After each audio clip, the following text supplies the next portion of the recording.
ഇന്ന് ഓഗസ്റ്റ് 8 2024. ഇന്നത്തെ ദിവസത്തിന്റെ പ്രത്യേകതയാണ് ഇപ്പോൾ സോഷ്യൽ മീഡിയ മൊത്തം വൈറലായിക്കൊണ്ടിരിക്കുന്നത്.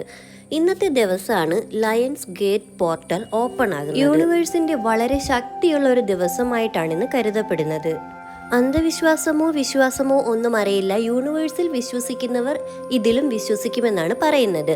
ഈ ദിവസം ചെയ്യേണ്ട പല കാര്യങ്ങളുണ്ട്. അതിൽ ഒരെണ്ണം ഞാൻ പറയാം. വെളുത്ത കുഞ്ഞു കുഞ്ഞു പേപ്പറുകളിൽ നീലമഷിയുള്ള പേന കൊണ്ട് നിങ്ങളുടെ 8 ആഗ്രഹങ്ങൾ എഴുതുകയും അത് രാത്രി 8 മണിക്ക് കത്തിച്ചു കളഞ്ഞ് ആ ചാരം നമ്മുടെ യൂണിവേഴ്സിലേക്ക്, പ്രകൃതിയിലേക്ക് പരത്തി വിടുകയും ചെയ്താൽ നമ്മുടെ വിഷസ് എല്ലാം യൂണിവേഴ്സ് നോക്കിക്കൊള്ളുമെന്നും 8 മാസം കൊണ്ട് റിസൾട്ട് കിട്ടുമെന്നുമാണ് പറയുന്നത്. ഉള്ളിൽ അത് മാനിഫെസ്റ്റ് ചെയ്യണം. ആ കാര്യങ്ങളെല്ലാം നടന്നു എന്ന് വിശ്വസിച്ചു കൊണ്ട് വേണം ആഗ്രഹങ്ങൾ അതിൽ എഴുതാനായിട്ട്. ഇതിൽ എത്രത്തോളം സത്യമുണ്ടെന്നറിയില്ല. സോഷ്യൽ മീഡിയ മൊത്തം ഇപ്പോൾ ഇത് വൈറലാണ്. വിശ്വാസമുള്ളവർ ചെയ്യട്ടെ, അല്ലേ?